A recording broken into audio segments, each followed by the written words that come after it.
The bell above May's taproom door chimed as Henry "Pops" Walker stepped in, Kane tapping once on the old pine floor. The lunch crowd barely looked up, truckers hunched over burgers, a couple of road cyclists in bright jerseys, a family splitting a stack of flapjacks. Pops tipped 2 fingers off the brim of his flat cap and slid onto his usual stool near the window, the one that caught a slice of sun across the formica. May herself came out from the kitchen, wiping her hands on an apron that had seen every kind of sauce life could spill. "Your tea's already steeping, Pops," she said. "You want the turkey on rye?" "On rye," Pops said, voice as smooth as a bass note. "And a little extra mustard if you're feeling generous." He set the cane against the counter, a weathered hickory thing with a brass tip. His fingers were thick, scar-laced, but steady. The man carried 71 years like a leather jacket, broken in, molded to the soul, still built for weather. On the wall above him, a framed photo showed a line of motorcycles glinting under a sunset on Highway 41. The inscription read, "Iron Oath, Charity Run, to Feed Our Own." Pops kept his eyes away from it. He liked his mornings quiet. A squad car rolled up outside, lights off, engine idling. The door opened and Officer Kurt Reddick stepped out, posture stiff with the kind of authority that needs witnesses. He pushed through the taproom door, scanned the room, and settled on Pops, on the cap, the cane, the dark skin, the old bones. Something ugly flickered across his face before the smile landed. "Afternoon," Reddick said, loud enough for the room. "We had a report of a suspicious individual casing parked bikes out front." May frowned, already moving around the counter. "Officer, Mr. Walker's been coming here since my mama ran this place." Reddick didn't look her way. "Identification," he said to Pops. Pops reached for his wallet, slow and deliberate. "It's in my back pocket. My right hand isn't what it was," he added, almost apologetic. "You mind if I—" "Stand up," Reddick snapped. The room tightened. The truckers went still. The family hushed their kids. Pops took a breath and slid off the stool. He didn't move fast. He couldn't, but he stood straight once he got there, shoulders squaring the way old habits taught him. He set his palm on the counter to steady himself and reached for his back pocket. Reddick grabbed the cane first. "Hey now," Pops said, surprise flat in his voice. "That's my balance." "Keep your hands where I can see them," Reddick barked, and in the same motion shoved the cane away and jammed a forearm into Pops's chest to pin him to the counter. It wasn't much, not by the news standards. It was a shove, but it was a shove hard enough to knock the wind from an old man, hard enough to make May's teacup rattle, hard enough to turn every head in that taproom into a witness. Phones came out. A trucker stood up.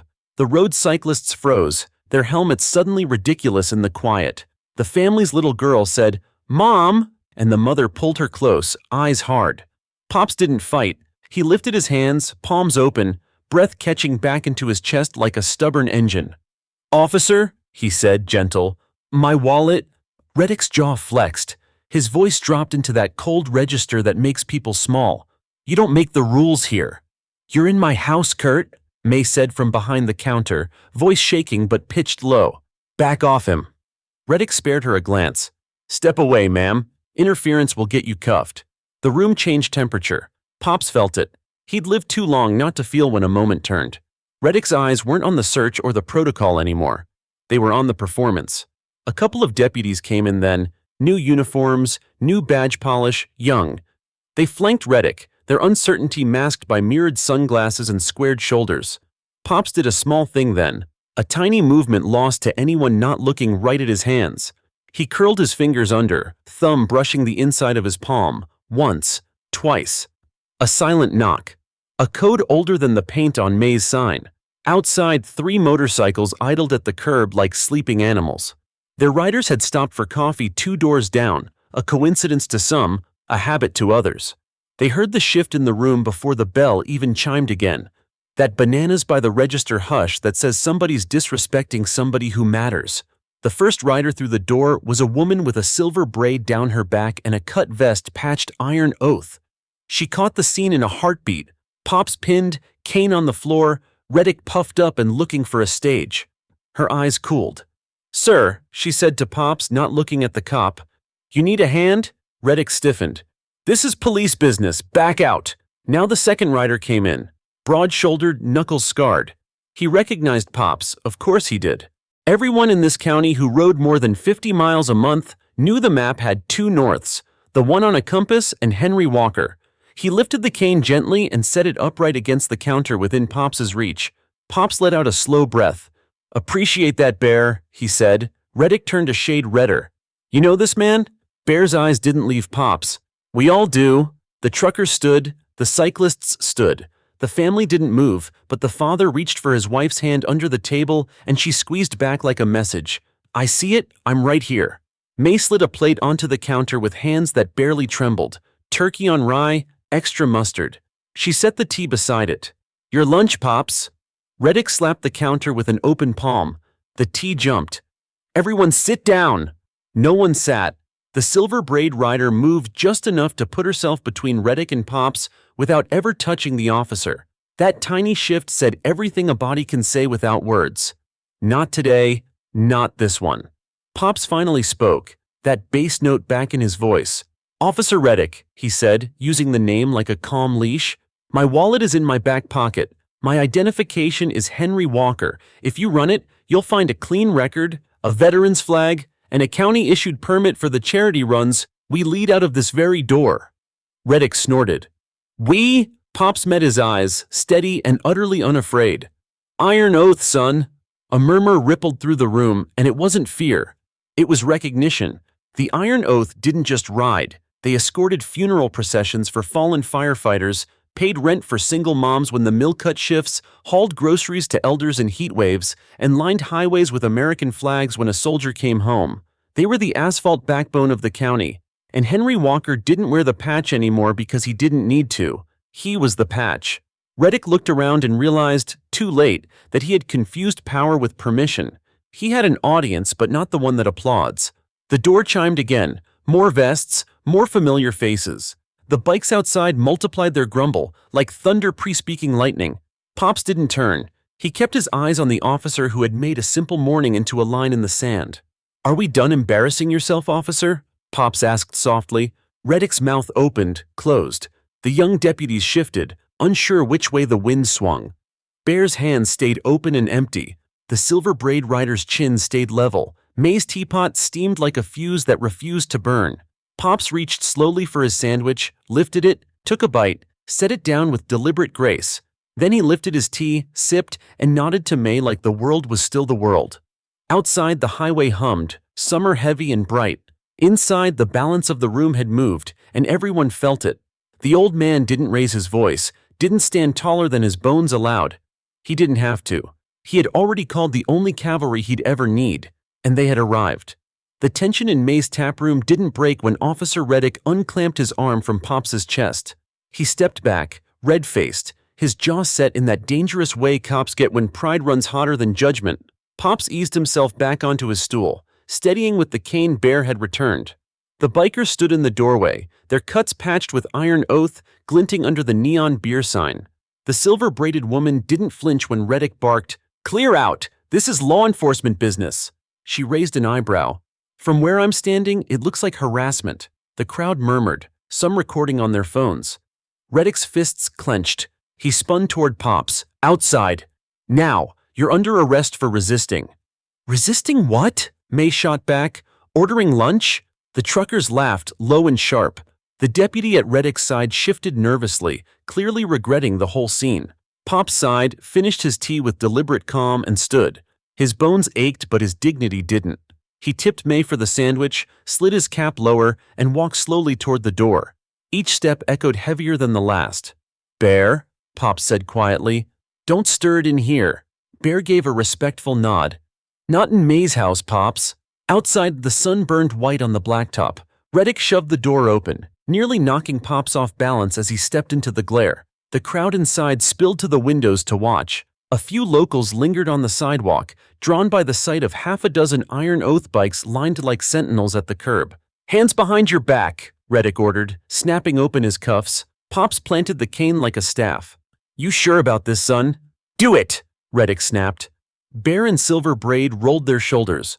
More bikers straddled their Harleys, engines rumbling low, thunder under restraint. The sound wasn't threatening, it was a warning. A voice rang out from across the street.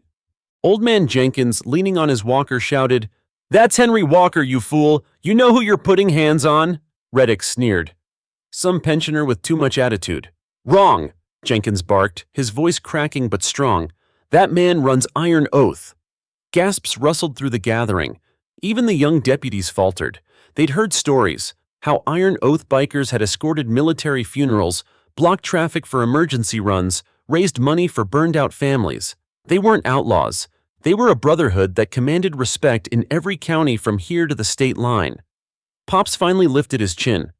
I retired from running it years ago, but they still ride when I call. And right now? He tapped the brass tip of his cane against the pavement. They're already here. The bikers revved their engines in perfect unison, the street trembling under the roar. Reddick's jaw slackened for just a second before he barked louder, trying to smother his own fear. This is intimidation. You'll all be arrested. Bear chuckled. Try writing that many tickets at once. The crowd laughed, breaking the tension for a heartbeat. Phones caught every second. Reddick lunged for Pops's wrist. Before he could snap the cuffs shut, a dozen boots hit pavement as Iron Oath riders dismounted. They didn't touch him. They didn't need to. Their presence was a wall of leather and steel, silent but absolute. Silver Braid stepped forward, her voice calm. Officer, you're standing in the wrong fight. Step back before this ruins more than your day. Reddick's pride screamed louder than his brain. He shoved Pops again, harder this time, making the old man stumble. A gasp went up from the crowd. Camera zoomed closer. That was it. Bear's hand shot out, not to strike, but to catch Pops's arm, steadying him. The sight of an elder nearly falling broke something in the bystanders. Enough, May shouted from the doorway. You've made a fool of yourself already, Kurt. Don't make the town hate you more than they already do. The deputies looked at each other, doubt flickering. One of them muttered, maybe we should call this in. Reddick snapped, I'm the officer in charge here. But the words sounded hollow now. Pops adjusted his cap, eyes narrowing. You think hitting me makes you strong? Son, strength isn't in your arm. It's in who stands when you're wrong. And right now, he gestured to the roaring motorcycles, the gathering crowd, the phones recording every second. You're standing alone. The sound of more bikes filled the air. Half a dozen more Iron Oath riders rolled in from the highway, chrome flashing, engines shaking windows. They lined up behind Pops, engines throttling in rhythm. Reddick froze. The crowd erupted in cheers, chants rising. Pops! Pops! The officer's authority crumbled under the weight of numbers, respect, and reputation. Silver Braid leaned close enough for him to hear. You swung at the wrong elder. Walk away before you drown in your own mistake. Reddick's face went scarlet. He dropped the cuffs back into his belt, turned on his heel, and stomped toward his cruiser. The deputies followed, heads low, unsure whose side they were supposed to be on. As the squad car pulled away, the bikers cut their engines. Silence fell, broken only by Pops tapping his cane twice against the pavement. All right, Pops said, his voice calm as ever. Let's get back to lunch. The crowd cheered. Bear grinned. Silver Braid clapped Pops on the shoulder gently, as though he were made of glass but tempered steel inside. Pops lifted his sandwich from May's counter when he stepped back inside, bit into it, and chewed slow. The whole room watched, laughter spilling back into the air like someone had unlatched the sun.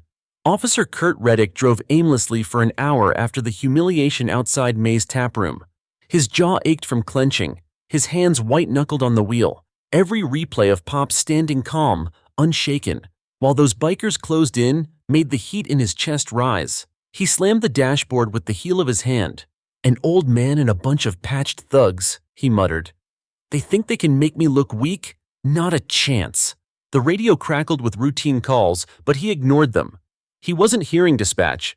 He was hearing the chants of Pops, Pops, and the laughter when he backed off. His pride stung worse than a wound. When he pulled into the precinct lot, his young deputies trailed him like shadows. One hesitated before speaking.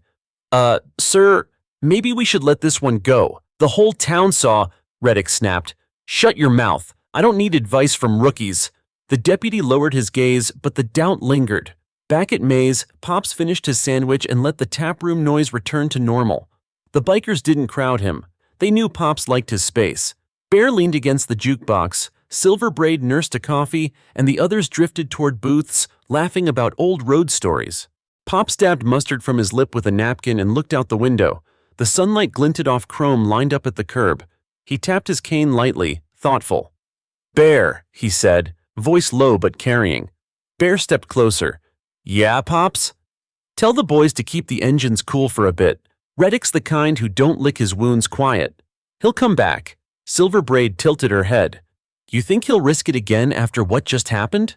Pops met her eyes. A man who can't swallow pride will choke on it, and choking men flail. May set another pot of tea on the counter. You're right, she said softly. I've seen that look in his eyes. He's not done. By sundown, word had spread beyond town. Videos of the confrontation lit up social media. Clips showed Pops steady at the counter, the shove, the crowd rising, the roar of engines. Headlines read, Veteran Elder confronted by officer. Biker gang stands in solidarity. Some outsiders painted Iron Oath as heroes, others as troublemakers. But locals knew the truth. Pops wasn't a gangster. He was the backbone of a brotherhood that had done more good for the county than half the council meetings combined. Still, attention meant eyes from beyond, and Pops hated the idea of outsiders twisting his life into a spectacle. He called Bear later that night, voice steady. Keep the rides low profile. No showboating. This isn't about flexing, it's about holding the line. Bear answered like always. 10-4, Pops. Reddick, meanwhile, pored over the videos online, seething. Each comment praising Pops as a community leader, each call for an investigation into police conduct was salt in the wound. At the station, the captain called him in. Kurt, what were you thinking? You laid hands on Henry Walker. Do you have any idea who that is? Reddick's nostrils flared. Some old biker? The captain's voice dropped. That old biker runs Iron Oath. They're respected, not feared. They feed people when the state doesn't. You just picked a fight with half the county. Reddick's jaw tightened. So I'm supposed to let some relic undermine the badge? The captain leaned across the desk. You're supposed to use your head. Dismissed. Reddick stormed out, humiliation clawing deeper. The next morning, Pop sat on May's porch with his tea. The dawn air smelled of honeysuckle and gasoline. Bear rolled up on his Harley, cut the engine, and sat on the step beside him. They're restless, Bear admitted. Half the boys want to ride out, make a statement. Show we won't be pushed around. Pop shook his head slowly. Strength isn't in noise, it's in patience. We don't need to prove anything. We've already proven it. Bear scratched his beard. What if he comes harder? Then we stand. Together. Like always. The old man's voice carried the weight of decades, of storms weathered on highways, of funerals escorted, of fights broken up before fists flew. Bear nodded. By noon, trouble stirred. A cloud of smoke rose on the edge of town. News spread quick. Someone had set fire to an abandoned shack on land used by Iron Oath for charity barbecues. No one was hurt, but the message was clear. Zoe, May's niece, came running into the taproom breathless. Uncle Henry, the cops say it was vandals, but everyone's whispering Reddick's name. Pops rose slow, leaning on his cane. His eyes narrowed. Then the storms come faster than I thought. Silver Braid stood, her braid swinging like a blade. What's the call, Pops? He looked around at the faces, men and women bound not by law but by loyalty. We don't strike blind. We don't play his game. But if he wants to test who we are, he'll find out. The taproom went silent. Outside, bikes growled awake one by one, like thunder rolling closer. And somewhere across town, Officer Kurt Reddick watched the smoke curl into the sky with a satisfied smirk. He didn't know yet that in trying to break an old man, he had just provoked an army. The smoke still hung faint on the horizon by the time Pops called for a council. Iron Oath didn't do meetings lightly. When they gathered in full, it meant history was shifting. By dusk, the old feed barn outside town buzzed with the growl of 24 motorcycles, headlights cutting through the settling dark. Inside, lanterns swung from beams. The long table in the center was scarred with burn marks and knife scratches, stories etched into every groove. Pop sat at the head, Kane across his knees, while Bear, Silver Braid, and the rest of the chapter filled the benches. Brothers, sisters, Pops began, his voice carrying the weight of decades. We've all seen the smoke. We've all seen the shove. We know where this road bends if we're not careful. Murmurs rippled through the crowd. A young rider with tattoos up his arms slammed a fist into his palm. Reddick wants war. Let's give him one. Silver Braid cut him a sharp look. And put May's taproom under siege? Put Pops in cuffs? That's what you call loyalty? The room quieted. Pops tapped his cane once against the floor. Listen close. Reddick isn't strong, he's loud. Loud men fall on their own weight, but if we make the wrong move, they'll call us criminals, and every good we've done will burn with that shack." Bear leaned forward, arms folded. "So what's the play?" "We hold steady," Pop said. "We guard our places, our people. We show this town what Iron Oath has always been. Not thugs, not punks. Family." A murmur of agreement rolled through, softer this time, steadier. The oath was never about fear. It was about presence. While the bikers planned restraint, Reddick was planning escalation. At the precinct, he met with two officers just as restless as him. Maps of the county spread across his desk, pins marking known oath-gathering spots. "They ride like they own the roads," Reddick snarled. "We'll remind them who does. Traffic stops, equipment checks, noise violations, any excuse, you pull them over. Bleed them with tickets until they crawl." One deputy hesitated. "Sir, Captain said—" "I don't care what the captain said," Reddick snapped. "This is our town, and no patched gang runs it on my watch." The younger deputy shifted, uneasy, but nodded.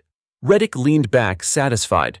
Back at the barn, Pops dismissed the council, but Bear lingered. "You sure about holding back?" Bear asked, voice low. "These kids are hot-blooded. They see one more shove, they'll explode." Pops looked out the barn door at the rows of bikes gleaming under moonlight. "That's why we keep the oath. We ride for honor, not for chaos. If I fall, Bear, you remind them of that." Bear frowned. "Don't talk about falling. Every man who leads has to," Pop said. His eyes were calm, but his grip on the cane tightened. "We can't choose when the storm comes, only how we stand in it." The next morning, the storm showed its teeth. Iron Oath riders heading to deliver groceries to an elderly couple found themselves boxed in by two squad cars. Reddick leaned against his cruiser, sunglasses gleaming. "Noise violation," he declared, smirking. "Exhaust's too loud, gonna need to write you up."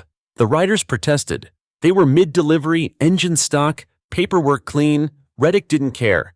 He dragged it out, made them unload their saddlebags on the roadside. A crowd gathered, muttering angrily. One rider texted Bear, "He's starting it."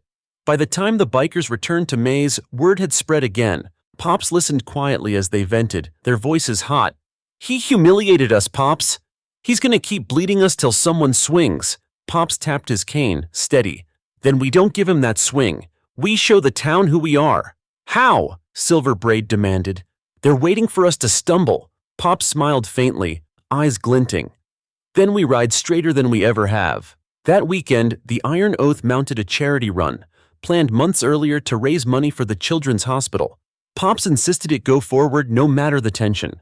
By noon, 100 bikes rolled through town, chrome shining, engines low and controlled. They carried toys, blankets, medical supplies. At the front, Pops rode in the sidecar of Bear's Harley, Kane across his lap, head held high.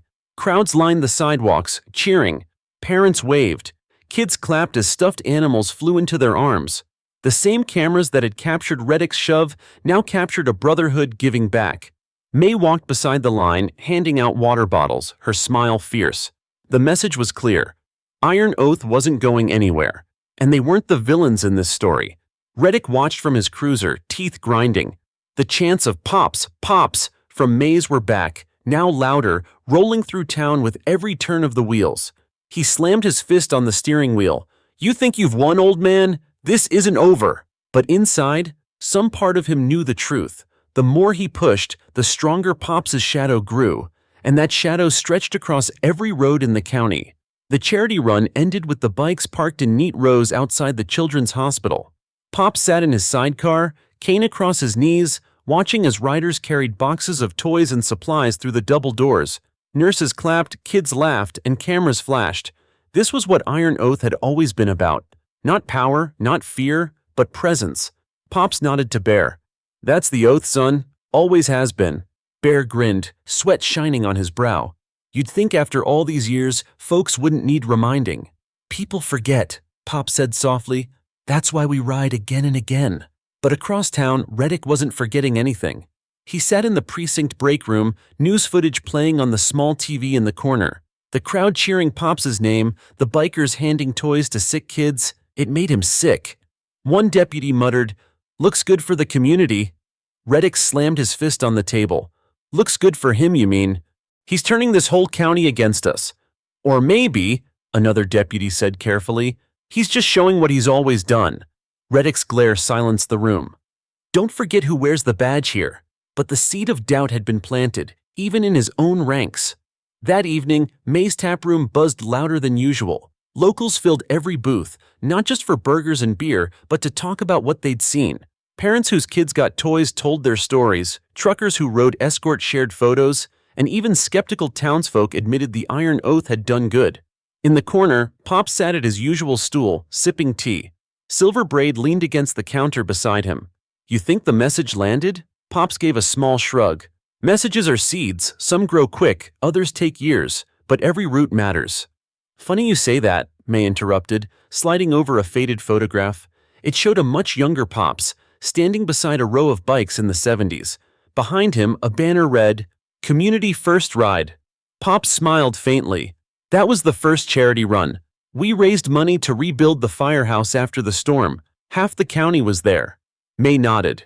You laid roots deep, Henry. That's why this town stands with you now. Meanwhile, Reddick prowled the streets, pulling over any bike with a patch. He handed out noise citations, helmet warnings, taillight tickets, anything he could scribble on paper. But the riders stayed calm, cameras rolling, every interaction caught on video. One young biker named Cruz texted Pops after a stop.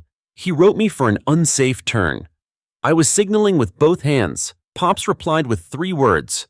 Ride straighter still. Cruz read it twice, then showed the message to his buddies. The anger in their throats cooled into pride. If Pops could stand tall under a shove, they could stand tall under tickets. That night, Bear visited Pops at his home, a modest brick house on the edge of town. He found Pops in the garage, polishing a Harley that hadn't seen highway in years. You thinking of riding again? Bear asked. Pops chuckled. Old bones don't match new engines, but sometimes it's good to remind the steel who it belongs to. Bear leaned against the doorframe. The boys are itching, Pops. They see Reddick hunting us. They want to bite back. Pop set the rag down, his eyes steady. That's why they need a leader who won't bite first. A gang fights, a family endures. Bear nodded slowly. That's why you're still Pops. By the weekend, the town square held an unofficial rally. Dozens of locals gathered with signs reading, We Ride Together and Justice for Pops. Families who'd benefited from Iron Oath's charity told their stories into microphones, while riders stood quietly at the edges, no engines revving, no fists raised. Reporters swarmed the event. One asked Pops directly, Do you consider the Iron Oath a gang?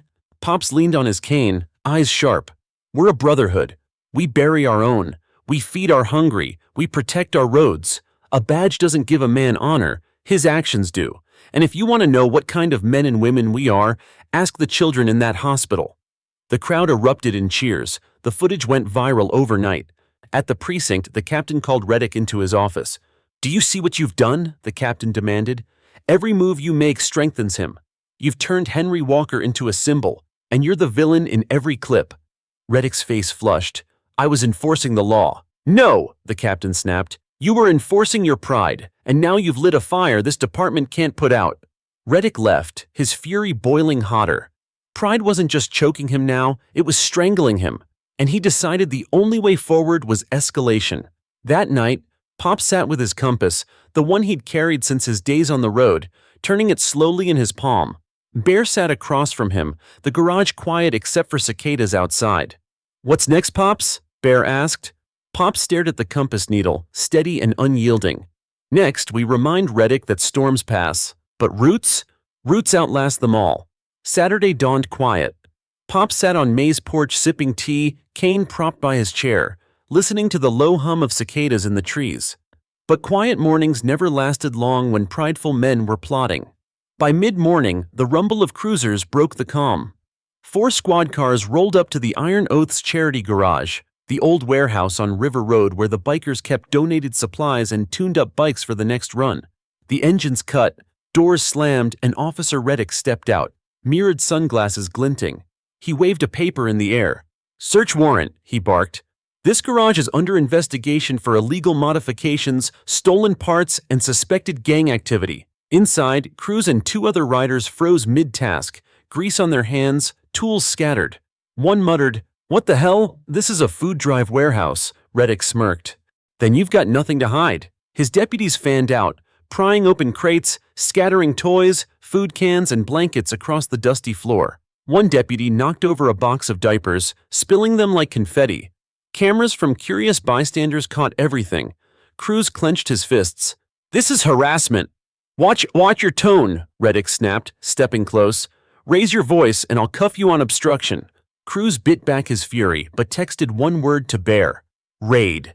When Bear's phone buzzed, he and Silver Braid were at May's, grabbing lunch.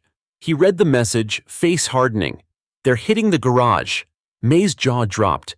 "That's where you store food for families. He's gone too far." Bear glanced at Pops, who sat calmly with his tea. "What's the call, Pops?" Pops rose slowly, leaning on his cane. "We ride. Not to fight, but to witness. Cameras, not fists. Truth's already on our side. We don't hand him the story he wants." Within minutes, half a dozen bikes roared out of May's lot, heading for River Road. Pops rode in Bear's sidecar, his cap pulled low, his cane steady across his lap. At the garage, Reddick barked orders while deputies dragged out boxes. One officer held up a box of canned beans with a smirk. "Contraband?" The crowd laughed bitterly. Silver Braid marched forward, phone recording. "You're raiding baby food and blankets, officer. That what the warrant says? Or is this just your pride on paper?" Reddick snarled. "Step back or I'll add you to the report." Pops's voice cut through the chaos, deep and calm. "Kurt!" The officer stiffened. He turned to find Pops sitting upright in the sidecar, his presence alone silencing half the crowd. "You raided a food bank," Pops said evenly. "In front of children, with cameras rolling. Tell me, what law did diapers break today?" The crowd chuckled, phones rising higher. Reddick's jaw clenched. "This is a gang front. Don't act like you're saints." Pops shook his head slowly. "Son, when the house across town burned down last winter, who hauled blankets through the snow? When the bridge washed out, who brought supplies to the cutoff farms? We did, and you know it." Reddick's face flushed. "You don't get to lecture me." "No," Pops said, steady. "But this town might." By now, dozens of locals had gathered.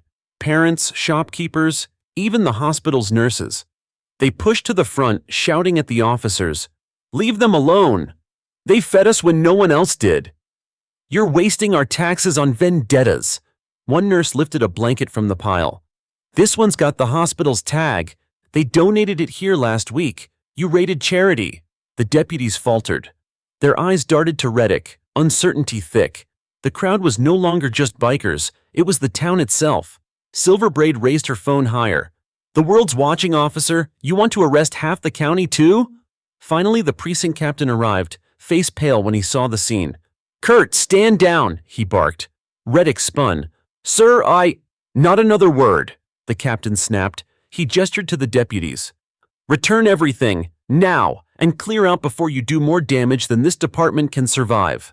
Grumbling, the deputies repacked the crates, though some cans and toys lay dented and dirty. The crowd jeered until Pops raised a hand, silencing them. "Let them go. Their pride is already heavy enough to carry." When the cruisers finally pulled away, Pops looked at Bear. "Take inventory. Make sure families still get what they need." Bear nodded. "On it, Pops." Silver Braid shook her head, muttering, "He's reckless. He'll sink the whole department if someone doesn't stop him." Pops tapped his cane twice on the pavement. "Reckless men dig their own graves. Our job's just to make sure the town doesn't fall in with them." The crowd cheered again, not for noise but for steadiness. Pops leaned back in the sidecar, weary but unwavering. That night, news footage spread faster than the fire had. Clips of deputies scattering baby food and Pops calling out Reddick filled social feeds. Hashtags lit up. Hashtag raid on charity and hashtag stand with Pops.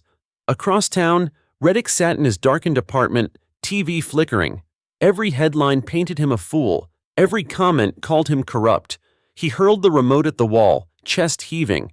"This isn't over," he hissed. But deep down, he felt it. The harder he pushed, the stronger Henry Walker's roots held. The Monday after the raid, the town council chamber was packed to the rafters.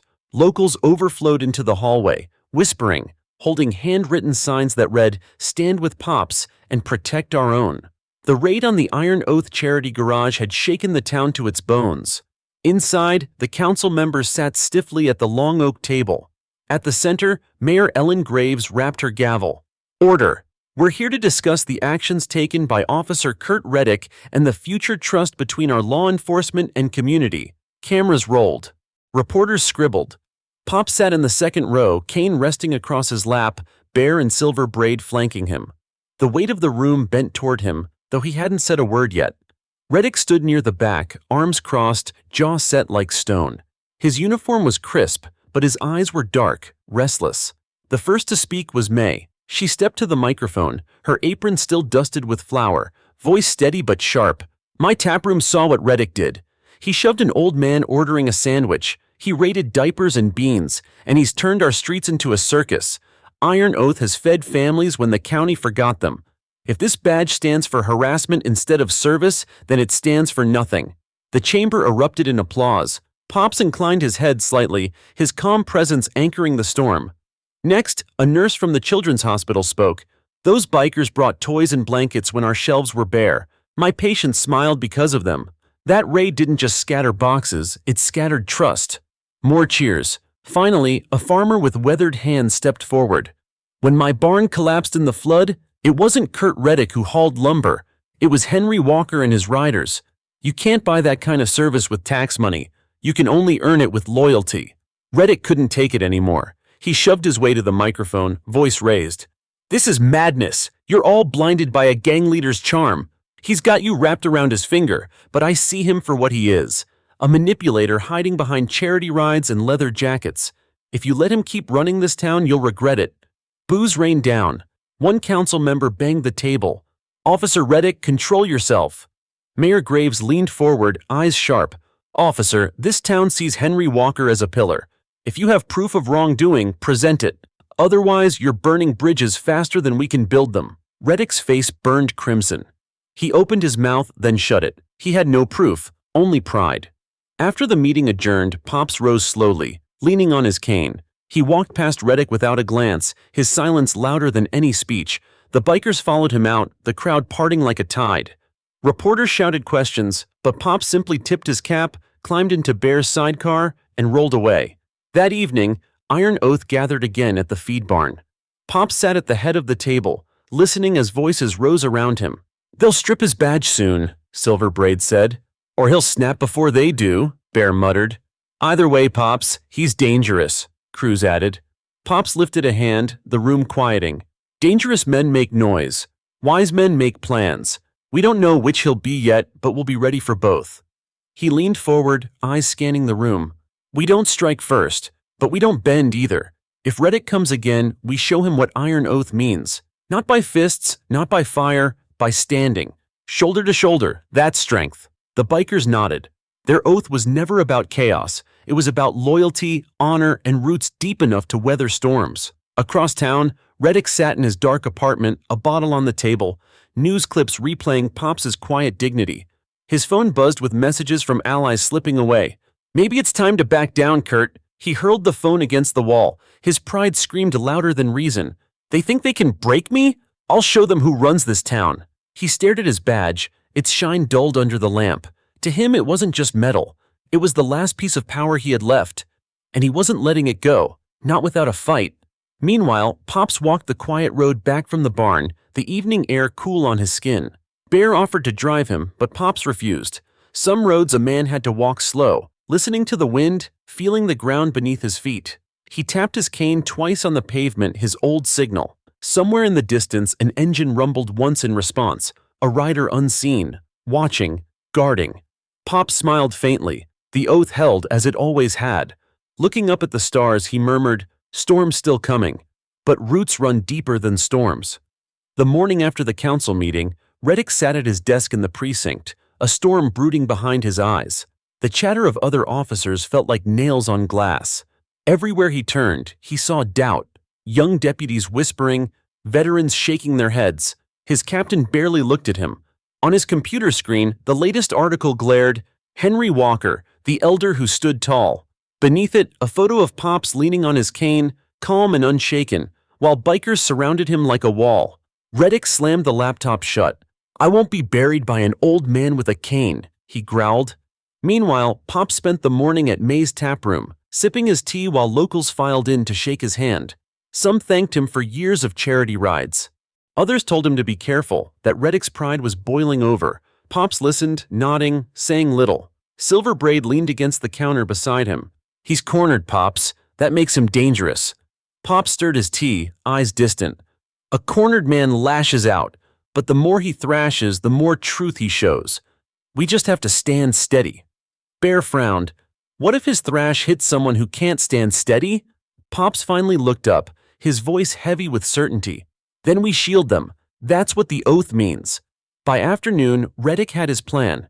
He stormed into the captain's office, dropping a folder on the desk. "What's this?" the captain asked, weary. "Probable cause," Reddick said. "Tips about stolen parts moving through the Iron Oath garage. If we run a sting, we'll expose them for what they really are." The captain flipped through the thin file. "Anonymous tips? No evidence? Kurt, this is paper thin. You're grasping." Reddick's voice hardened. "I don't need solid. I need pressure. If we squeeze them, maybe they break." The captain rubbed his temples. "You keep pushing like this and the only one who breaks is you." But Reddick didn't care. Pride had already eclipsed reason. That night, Iron Oath gathered at the barn again. Cruz stormed in, waving his phone. "He's setting us up, Pops. Says we're running stolen parts." The room erupted in outrage. Voices overlapped. "Lies! He's framing us." "We can't take this sitting down." Pops tapped his cane once, the sharp sound cutting through the noise. Silence fell. "Calm," he said. "Anger clouds judgment. Let him lie. Truth will outlast his noise." Cruz shook his head. "But Pops, he's not just noise. He's got a badge." Pops fixed him with a steady gaze. "And we've got the town. Never forget which is heavier." The riders exchanged glances. Pops's words carried more weight than engines or steel. The next day, Reddick put his gambit into motion. He ordered a traffic checkpoint right outside May's taproom, his attempt to choke Iron Oath at its heart.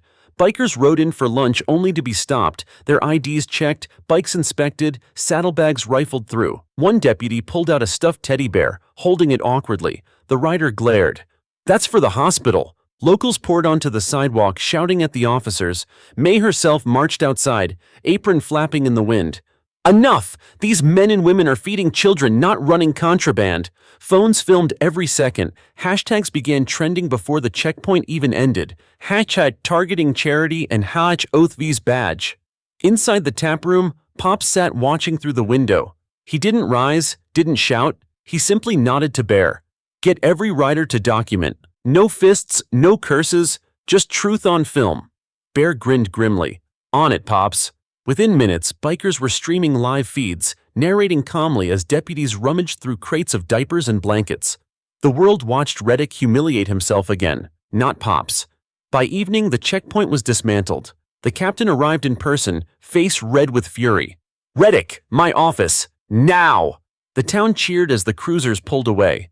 Pop stood, stretched his old bones, and walked to the doorway. "May," he said softly, "tea to go, please. Feels like a night for thinking." She poured it, eyes fierce. "You're breaking him without lifting a finger, Henry? Just promise me he won't drag you down with him." Pop smiled faintly, the kind of smile that carried both weight and peace. "Storms pass, May. Roots don't." That night, Reddick sat in the captain's office, stripped of his gun and badge pending review. His pride howled, but his power was gone. As he left the precinct, he muttered under his breath, "This isn't the end." But across town, Pop sipped his tea on the porch, listening to the quiet hum of a bike idling in the distance, an unseen rider standing guard. The storm still raged, but the roots of the oath held deeper than ever. The precinct was unusually quiet the morning after Reddick's suspension.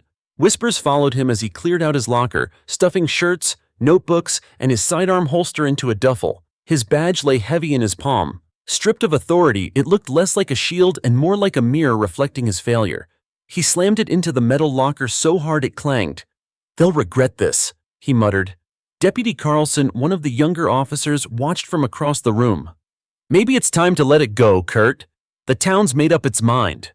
Reddick's glare cut like a knife. "The town doesn't run me, and neither does that old biker." He stormed out, duffel slung over his shoulder, rage his only compass. Meanwhile, Pops walked slowly down Main Street, cane tapping rhythmically. Shopkeepers came out to greet him, offering a wave, a loaf of bread, even a bag of apples for his granddaughter. Bear walked beside him, scanning every corner. "He's not finished, Pops. I can feel it." Pops nodded. "Neither am I, but we don't play his game. We play ours. Steady, honest, seen." As they passed the courthouse, Silver Braid joined them. "Word is, Reddick's been spotted drinking at Murphy's bar, talking reckless." Pops sighed. "Reckless men with nothing left to lose are the most dangerous kind. We'll need eyes on him." Silver Braid smirked. "Already done. 2 riders are parked across the street from Murphy's. If he sneezes, we'll know." That evening, Reddick did more than sneeze.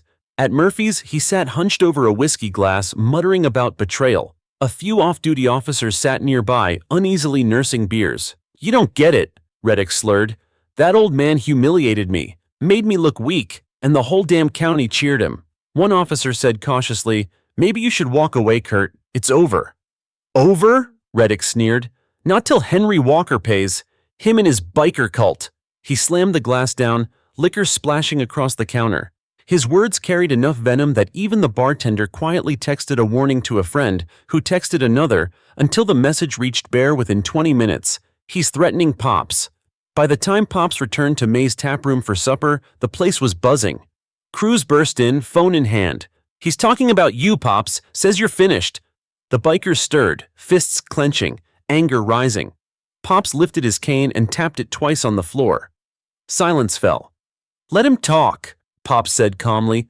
"Words don't break bones. Pride does, and pride is already eating him alive." "But what if he acts on it?" Cruz demanded. "What if he comes for you?" Pops met Cruz's eyes, steady as stone. "Then we stand. Not by burning his house down, not by fists, by showing the whole world who we are when we're tested." That night, Pops sat on his porch, the cicadas buzzing, the air thick with humidity. Bear and Silver Braid joined him, their bikes idling quietly nearby. "You think he'll come tonight?" Bear asked. Pops shook his head. "Not yet. He's still licking his wounds, but soon. His pride won't let him sleep until he tries again." Silver Braid leaned on the railing. "And when he does?" Pops tapped his cane, a slow rhythm. "We let the truth catch him in his own snare."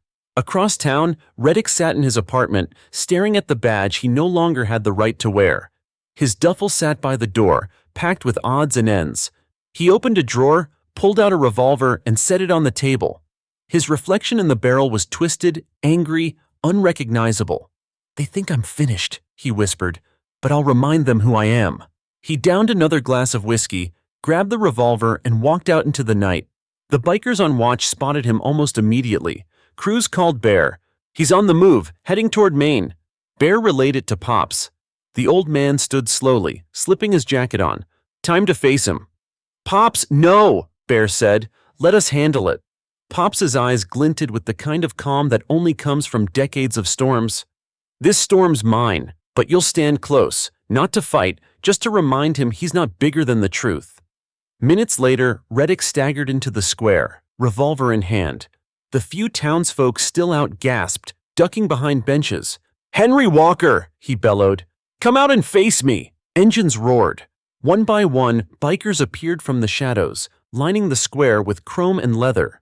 Their headlights cut through the dark, illuminating Pops as he stepped into the open, cane in hand, steady as a mountain. "I'm here, Kurt," Pops said, voice low but clear. Reddick raised the revolver, hand trembling. "You ruined me." Pops didn't flinch. "No, son. Your pride did. You hit an old man in a diner and thought it made you strong. But strength isn't in the swing.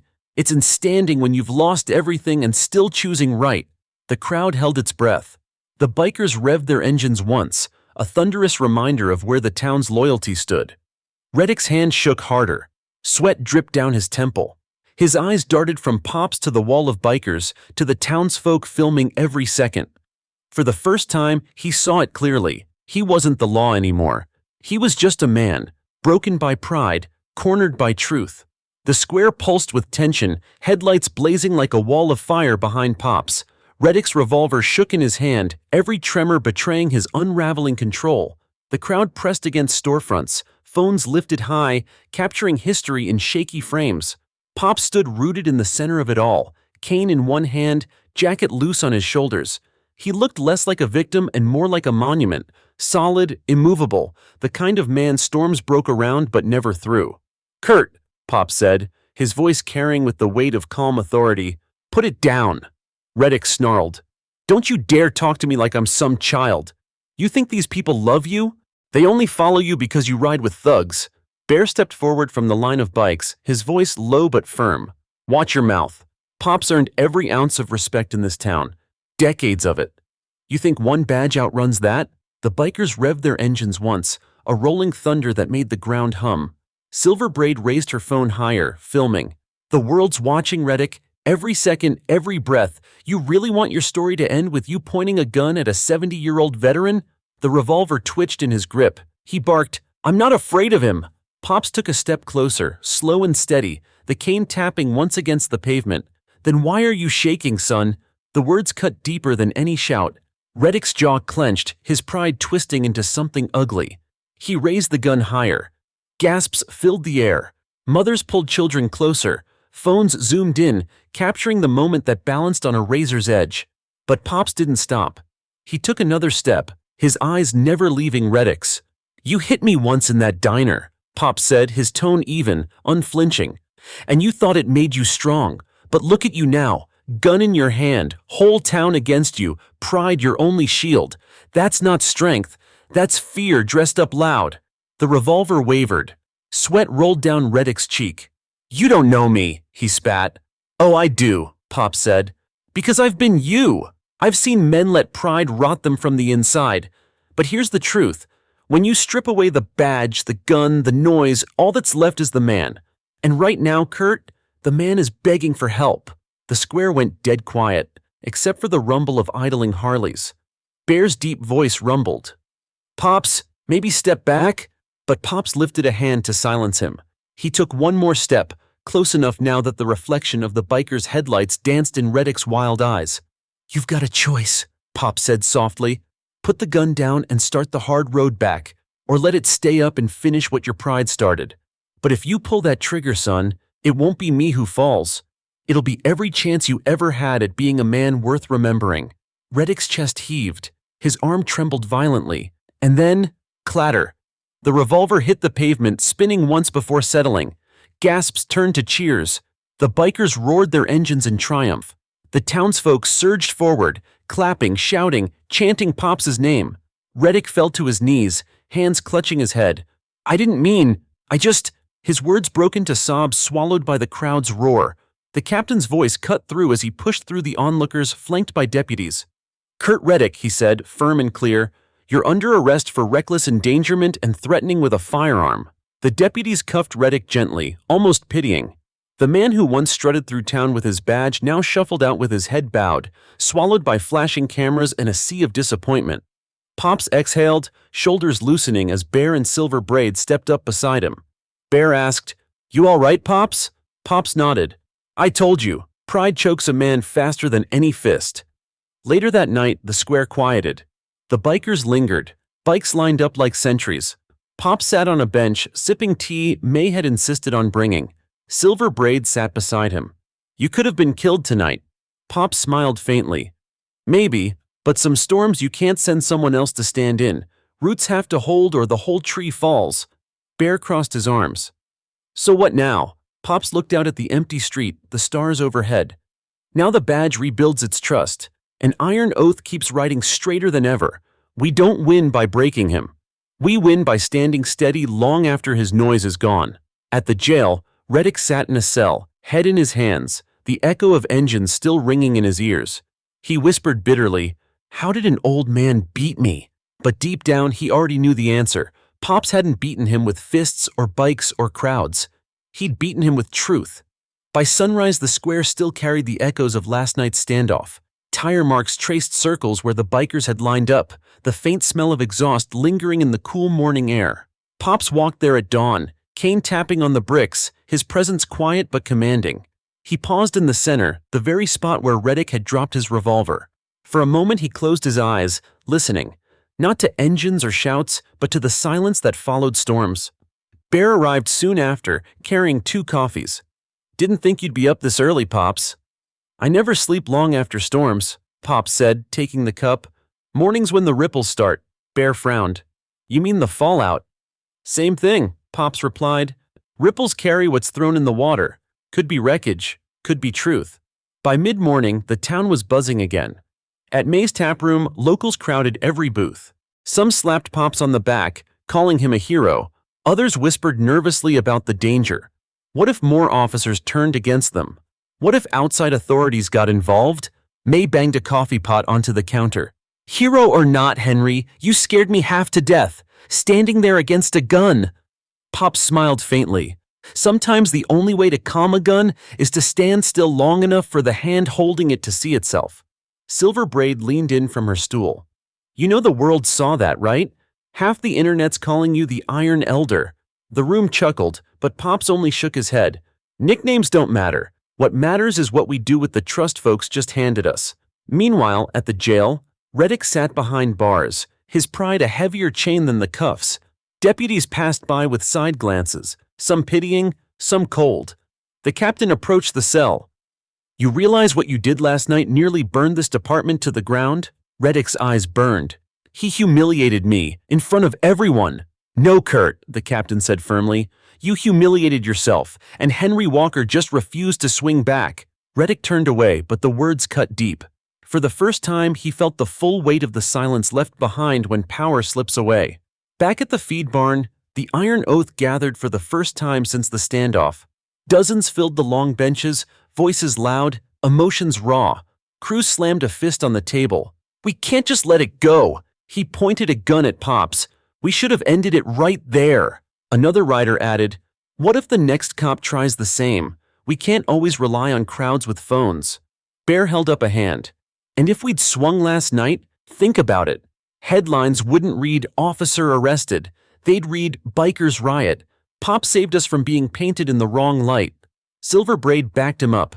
He stood steady so we wouldn't stumble. That's the oath. It's not about fists, it's about roots. All eyes turned to Pops at the head of the table. He tapped his cane once, the sharp sound silencing the barn. Iron Oath's strength has never been the roar of engines, he said. It's been the way we ride for others when no one else will. Reddick's fall isn't our victory, it's his lesson. And if we let pride turn us into what he thought we were, then we lose everything we've built. The riders lowered their heads, the truth settling heavier than anger. Outside the barn, a line of townsfolk had gathered. Families Pops had helped, farmers the oath had supported, nurses from the hospital. One by one, they thanked the riders, bringing food, blankets, and even children's drawings taped to the doors, stick figure bikers beside a tall man with a cane. Pop studied the drawings quietly, his eyes glinting. You see, he told Cruz, that's the story that lives longer than any shove or raid. The kids already know who we are. That evening, Pop sat on his porch, tea steaming in his hands. Bear and Silver Braid kept watch nearby, their bikes idling low, a familiar hum. You think it's over? Bear asked. Pop shook his head. Storms don't end in a single clap of thunder. They roll, they echo. Reddick's pride may be broken, but pride doesn't vanish overnight. He'll wrestle with it in that cell. And the town will wrestle with what it's seen. Silver Braid tilted her head. And us? We ride, Pop said simply, straighter than ever, because the world is watching now. And when eyes are on you, that's when oaths matter most. In the jail, Reddick lay awake on his cot, the silence louder than any engine. He replayed Pops's words over and over. Strength isn't in the swing. It's in standing when you've lost everything and still choosing right. For the first time, a crack appeared in his armor. He didn't admit it out loud, but the truth was louder than his pride. The week after the standoff, the town didn't slow down. It sped up. News vans rolled in from the Capitol, reporters hustling for sound bites. Headlines spun across TV screens. Biker Brotherhood saves town from rogue cop. Elder Henry Walker, hero or rebel?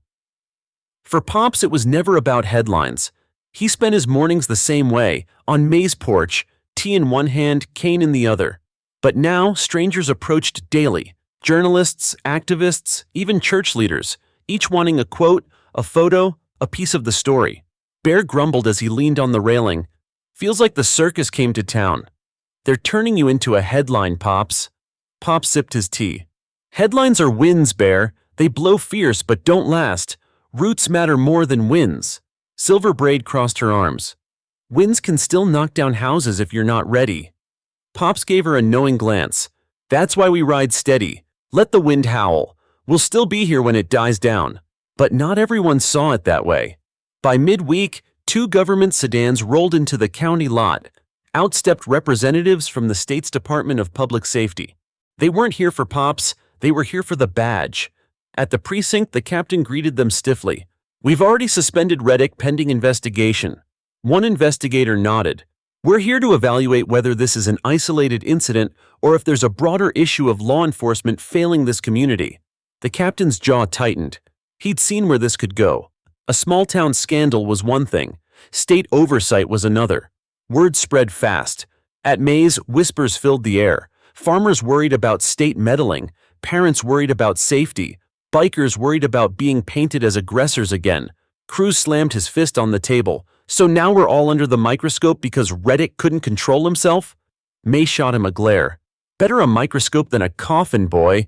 You'd do well to remember that." Pops raised a hand, steadying the room. "Let them come.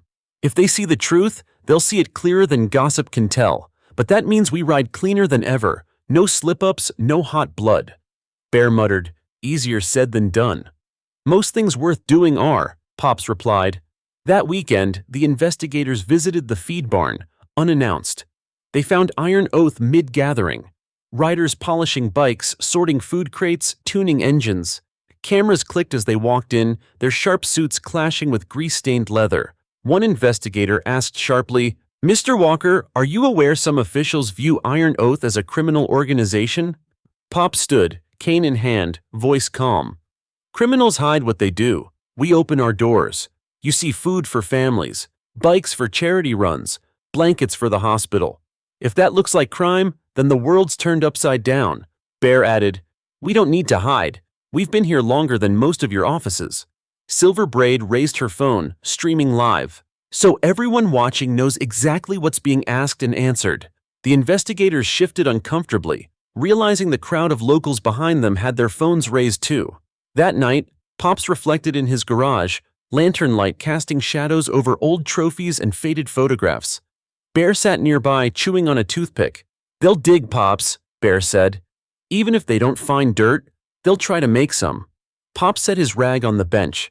"Then we don't give them any. Every ride, every word, every act, we ride straighter than we ever have. The oath isn't just for us now. It's for everyone watching." Silver Braid leaned in the doorway. "And if they still choose not to see?" Pop smiled faintly. "Truth doesn't need their permission to be true." Meanwhile, in his cell, Reddick simmered. He watched news clips through the bars on a deputy's phone, his fury growing with every image of Pops shaking hands, smiling at children, standing tall while the world cheered. "That old man ruined me," he muttered. "And now he's playing saint for cameras." But in the quiet of the night, when the jail was silent, the memory of Pops's words returned, louder than his rage. "Strength isn't in the swing. It's in standing when you've lost everything and still choosing right." Reddick turned over, pulling the thin blanket tighter. He hated that the words wouldn't leave him alone. The next day, investigators called a community hearing. Pops arrived with Bear and Silver Braid, greeted by cheers outside the courthouse. Inside, townsfolk lined the benches. On one side sat the investigators. On the other sat Pops, cane across his knees, steady as ever. "Mr. Walker," one investigator began, "do you consider Iron Oath an authority greater than the law?" Pops met his gaze. "No, sir. The law protects order. The oath protects people. When law and oath walk together, you get peace. When they don't, you get what you saw with Reddick." Murmurs of agreement rippled through the chamber. The investigator scribbled notes, but the cameras had already caught what mattered.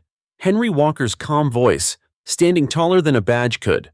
Later, on May's porch, Pop sat with his tea, the town quieter now. Bear asked, "Think they'll leave us be?" Pops tapped his cane once. "Storms don't end in silence. They end when the wind moves on. Until then, we stand." The horizon glowed orange with sunset. Pops gazed at it, steady, rooted. The storm might not be over, but the roots of Iron Oath were deeper than ever.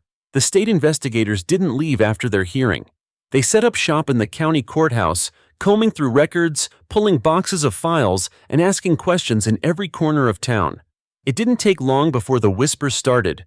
"They're digging into Pops's past." At May's taproom, the news hit like a thunderclap.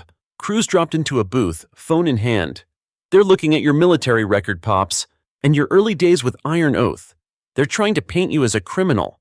The room buzzed with unease. Some writers muttered about marching down to the courthouse in force.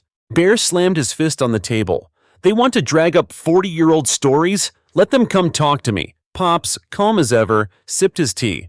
Storm winds dig at roots when they can't topple the tree. Let them dig. Roots only get stronger when they're tested. Silver Braid shook her head. But they'll twist it, Pops. They don't want truth. They want a headline. Then we give them the truth, Pops said simply.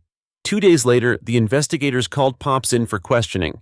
Cameras swarmed the courthouse steps as he arrived, Kane tapping, Bear and Silver Braid at his side. Reporters shouted, "Henry, were you ever arrested back in the 70s? Is Iron Oath tied to organized crime? Do you believe you're above the law?" Pops didn't flinch. He paused only once, looking into a camera lens. "I've never hidden who I am. I don't plan to start now." Inside, the questions came harder. "Mr. Walker, records show Iron Oath was involved in several altercations in the late 70s. Can you explain?" Pops leaned on his cane, steady. "We were young. Hot blood on hot asphalt. Mistakes were made, fists flew. But we buried those days long ago. Since then, Iron Oath has fed families, built homes, and buried its own with honor. If you want the truth, ask the people still standing because of us." The investigator flipped another file.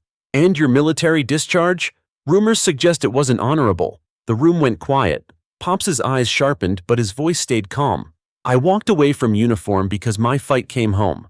My brothers needed me more on these roads than overseas. That's not dishonor, that's choice. And I'd make it again." Bear's jaw tightened, ready to speak, but Pops lifted a hand. The old man didn't need defense. He was the defense.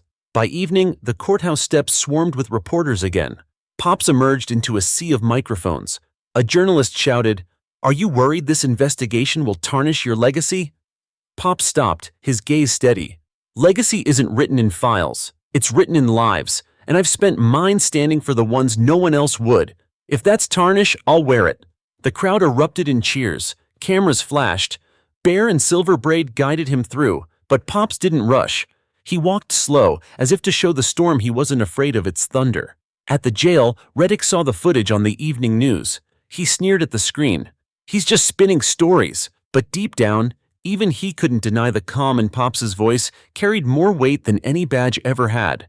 One deputy passing by muttered, "Funny how the old man still sounds more like law than you ever did."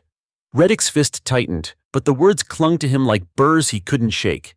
Back at the feed barn, the riders gathered, tense. Crews spat, "They're digging too deep. Next they'll accuse us of running rackets just because we fix bikes." Silver Braid snapped, "That's exactly what they want, to make us snap." Pops tapped his cane once, silencing the barn. "Listen, they can dig all they like. They won't find crime because we aren't criminals. They'll find men and women who've made mistakes but chose to stand straighter. That's the oath. That's the truth." Bear nodded slowly. "So we ride like every mile's a testimony." Pops smiled faintly. "That's it, son. Every mile. Every time." That weekend, Iron Oath rode again. Not in protest, but in service. They hauled lumber to a family whose roof had collapsed, brought food to a church pantry, and repaired an old veteran's wheelchair ramp. Cameras followed, snapping photos of grease-stained hands lifting beams and patched jackets carrying boxes. One reporter whispered to another, "If this is a gang, it's the strangest one I've ever seen." Pops, at the center of it all, simply tipped his cap. Actions write louder than accusations. That night, May placed a hand on Pops's shoulder. "You're steady, Henry. Steadier than I've ever seen you. But even steady trees fall if storms don't end." Pop sipped his tea, eyes on the horizon. "Storms end, May. They always do. The question is whether the roots are strong enough to last till then." He tapped his cane once, the sound echoing in the quiet. And everyone who heard it knew. The roots of Iron Oath were holding, deeper than any file or rumor could reach. The courthouse bell rang out across Main Street as townsfolk filed into the chamber for the community testimony hearing. The state investigators sat stiffly at the front, stacks of files before them, their suits pressed sharp as blades. This time, they weren't just questioning Pops. They wanted to hear from everyone. Pops sat in the second row, cane across his knees. Bear and Silver Braid flanked him, watchful. May slipped in behind with a basket of biscuits, her silent show of support. Outside, the rumble of bikes idling in neat lines reminded everyone that Iron Oath was present, even if the engines weren't roaring. Mayor Ellen Graves called the hearing to order. Today, we give this community the chance to speak. We'll hear testimony on whether the Iron Oath is a danger or a blessing to this town. The room buzzed, tension thick. The first speaker was a nurse from the children's hospital. She adjusted her scrubs nervously, then raised her chin. When our shelves were empty, Iron Oath filled them. When kids were cold, they brought blankets. They don't just ride, they heal. That's no gang, that's family. Applause rippled through the chamber. Next came a farmer with weathered hands and boots still caked in soil. When my tractor broke, Henry Walker's boys fixed it. Not for money, because they knew my kids needed food. If that's crime, then maybe we need more criminals like them. Laughter and cheers followed, even from the back rows. The investigators scribbled notes, unfazed. "And what about violence?" one asked. A truck driver stood, arms crossed. "I've seen bar fights, sure, but I've also seen Pop step between fists before they flew. He stopped more violence than any badge around here. Maybe the badge ought to take notes." The room erupted again. The investigators' pens scratched faster. Then May took the stand. She set her biscuit basket on the table, folded her arms, and spoke loud enough for the rafters to hear. "Kurt Reddick shoved Henry in my tap room. I saw it with my own eyes, and Henry didn't swing back, not once. That old man held steady while the whole town rose for him. If you want truth, there it is. One wore a badge, the other carried dignity. And it wasn't the badge that saved us." Applause thundered through the chamber. Pops lowered his head slightly, his expression calm but his heart stirred. Finally, the council called Pops himself. He rose slowly, leaning on his cane, and walked to the front. The chamber hushed. Even the investigators straightened. "Mr. Walker," one began, "do you deny that Iron Oath has been involved in fights, altercations, and run-ins with the law over the years?" Pops shook his head. "I don't deny it. We're human. We've made mistakes, but we don't hide them. We learned, we grew, we chose better roads. That's what matters." Another asked, "Do you consider Iron Oath an authority above the law?" "No," Pops said firmly. "Law keeps order. Oath keeps people. When law and oath walk together, you get peace. When they clash, you get men like Kurt Reddick. That's the difference." The chamber murmured agreement. An investigator pressed harder. "And what of your influence? Do you admit you command loyalty here that rivals elected officials?" Pops rested both hands on his cane, his gaze sweeping the room.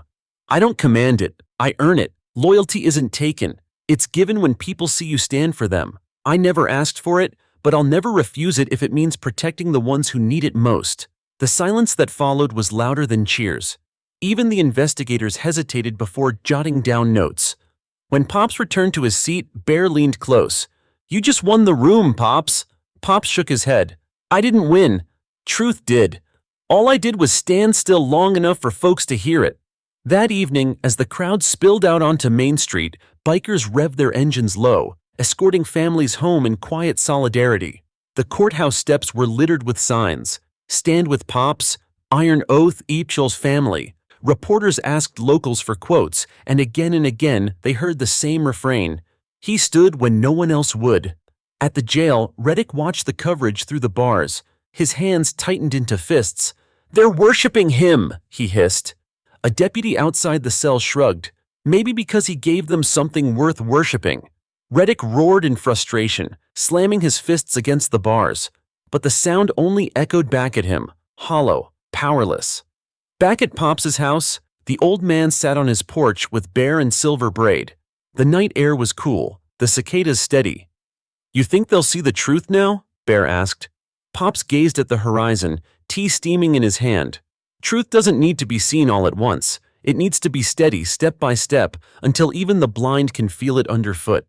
That's our job, to keep standing until it sinks in." Silver Braid smirked. "Well, Pops, tonight it sank in plenty." Pops smiled faintly, tapping his cane once. "Then we ride on." The courthouse square filled again, this time not with chants or standoffs, but with anticipation. The state investigators had promised to release their preliminary findings after 2 weeks of digging through files, grilling locals, and shadowing Pops's every step. Now, the entire town seemed to be holding its breath. Pops arrived on Bear's Harley, sitting tall in the sidecar, Kane resting across his lap. He tipped his cap to the crowd, Farmers, nurses, shopkeepers, riders, parents with children perched on shoulders. Silver Braid walked beside him, phone in hand, already streaming live. At the courthouse steps, Mayor Ellen Graves greeted Pops warmly. "Henry, whatever they say today, you've already won this town."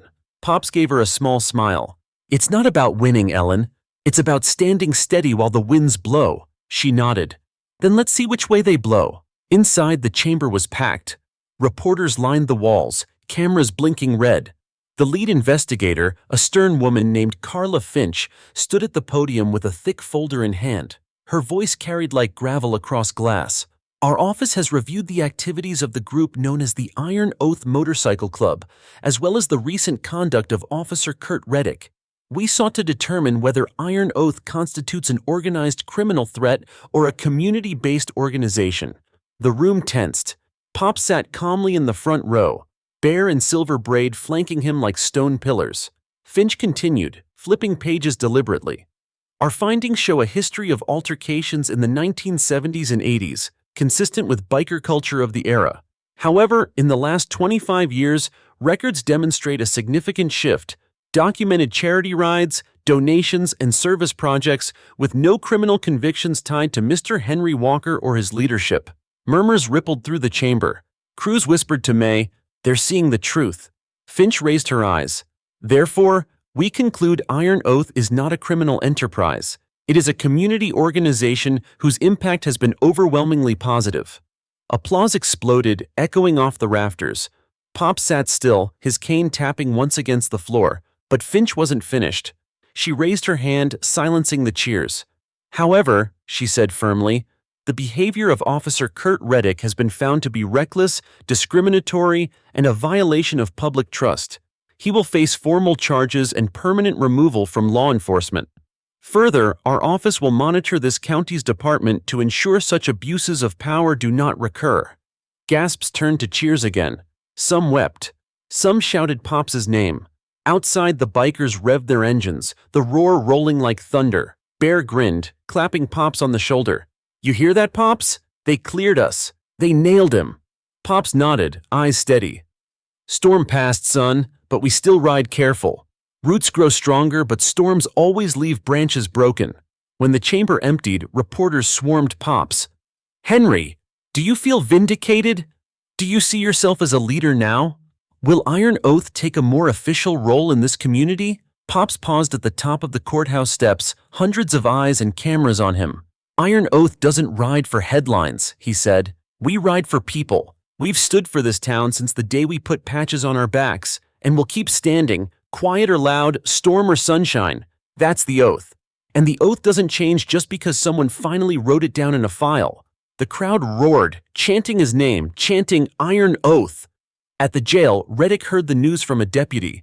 He punched the wall until his knuckles bled. "They chose him over me! Him!" The deputy shook his head. "They didn't choose him, Kurt. They chose truth, and you never stood a chance against it." For the first time, Reddick felt the full weight of what Pops had told him. That pride had been his undoing all along. That evening, Pops returned to May's taproom. The place was alive with celebration. Music, laughter, kids running between tables, riders toasted with raised mugs. May slid a glass of tea across the bar to Pops. "You did it, Henry," she said softly. "They finally saw." Pops shook his head, sipping slow. "I didn't do it. The town did. Truth just needed time to be louder than lies." Bear leaned in, grin wide. "So what's next?" Pops set his glass down, tapping his cane once. "Next, we ride. Because storms may pass, but roads never end." Late that night, when the noise had faded, Pops sat on his porch. The stars stretched wide above, the hum of a lone Harley rumbling in the distance. A rider on watch. He leaned back, closing his eyes, the cane resting across his knees. The storm had passed, but the roots, his roots, Iron Oath's roots, were deeper now than ever. The celebration spilled into the next morning.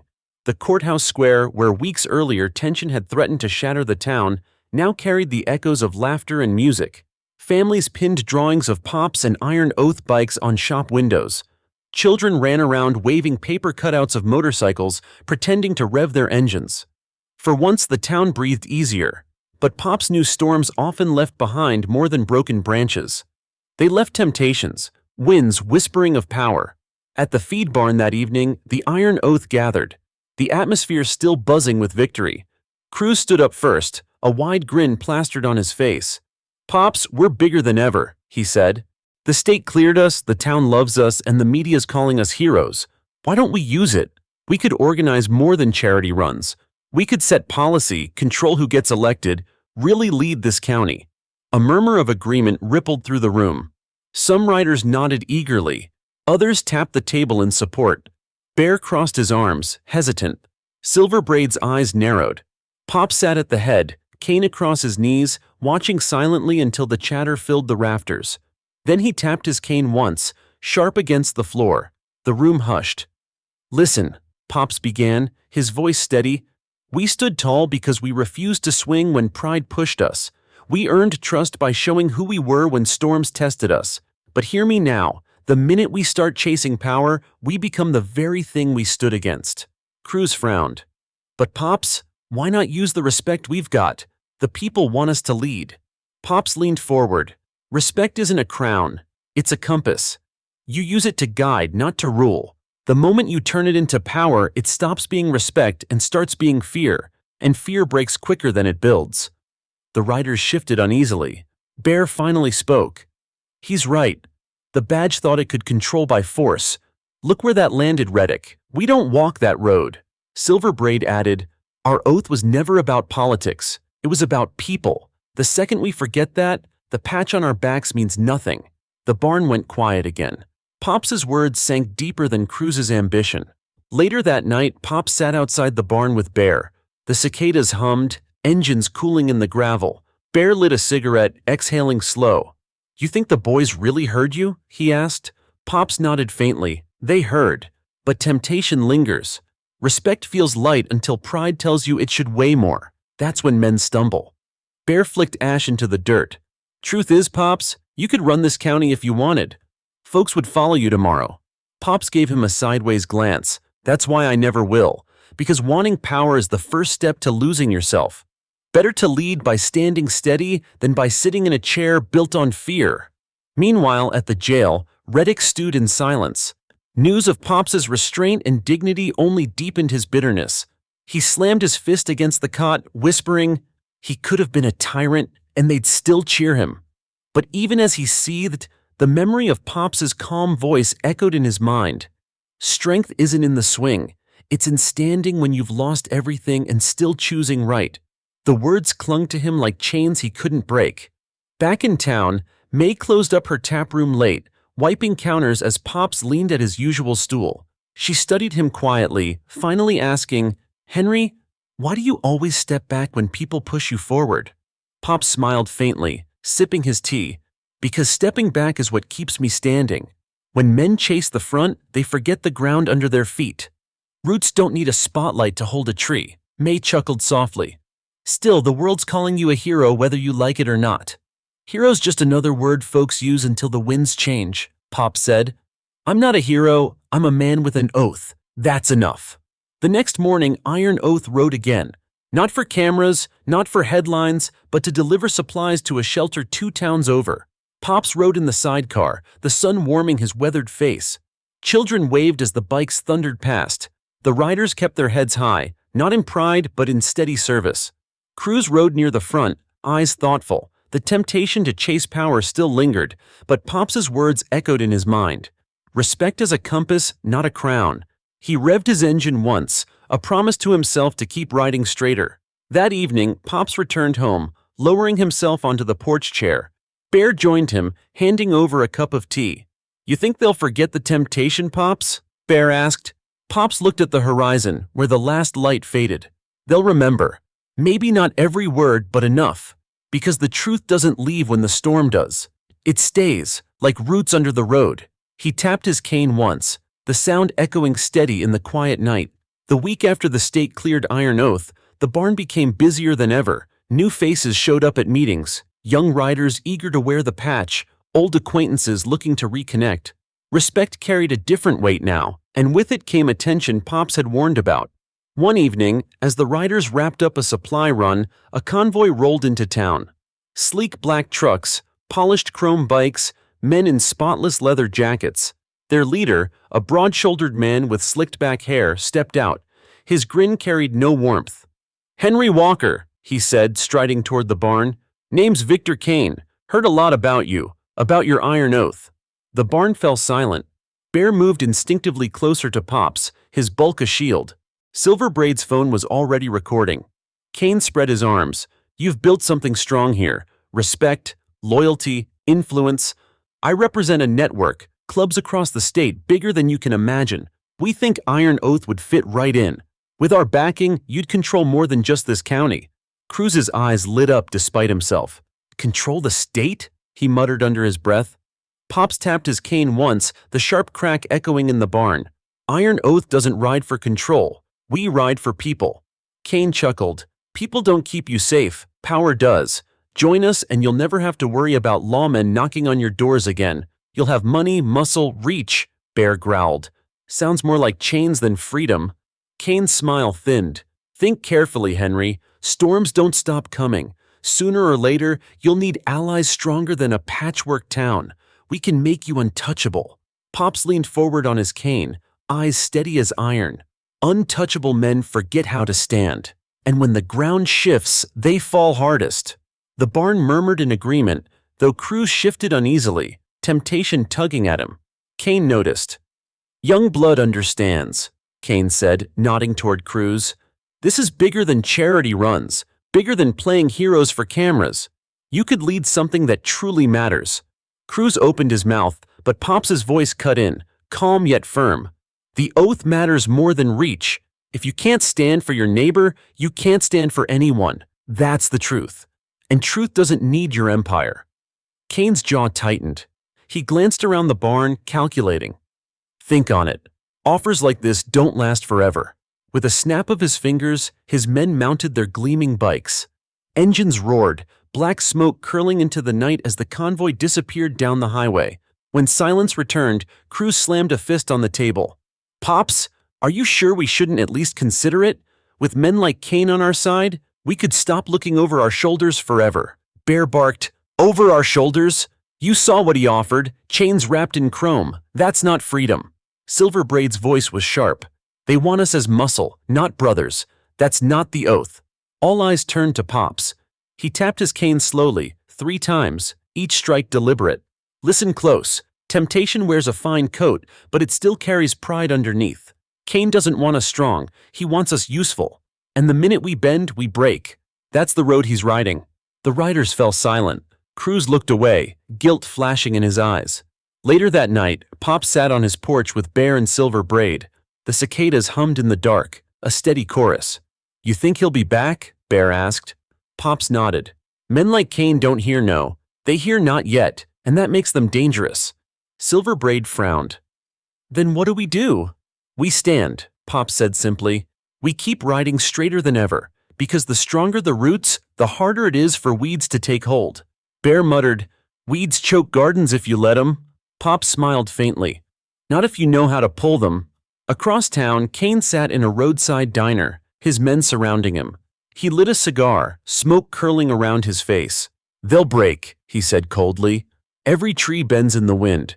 We'll just have to make the storm louder." The next morning, Iron Oath rode again, this time to rebuild a playground at the local school. Parents and children joined them, hammering nails, painting slides. Cameras captured grease-stained bikers laughing with kids, Pops leaning on his cane while guiding where beams should go.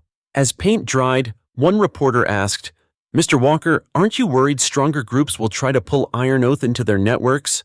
Pops looked at the playground, children running in the grass. "Strong roots don't chase shadows. We ride for people. That's enough."